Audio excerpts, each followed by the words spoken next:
सरपंच संतोष देशमुख हत्या प्रकरणी अन्नत्याग आंदोलनाला यश, सरकारी वकील म्हणून उज्ज्वल निकम यांची नियुक्ती।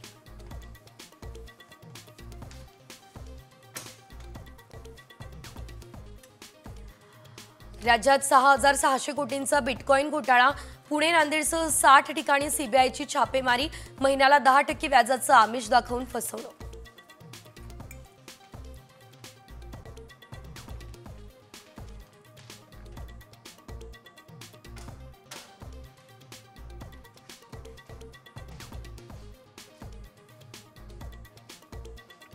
राज्यात 6,600 कोटींचा बिटकॉइन घोटाळा, पुणे नांदेडसह 60 ठिकाणी सीबीआयची छापेमारी, महिन्याला 10% व्याजाचं आमिष दाखवून फसवणूक।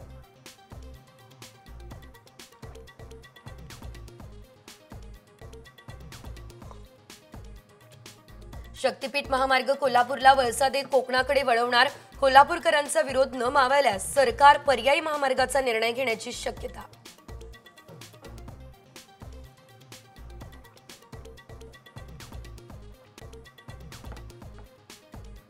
कृष्णेश्वर मंदिरात भाविकांमध्ये फ्रीस्टाईल तर औंढा नागनाथमध्ये राडा, दर्शनासाठी नियोजनाचा अभाव, भाविक संतापले।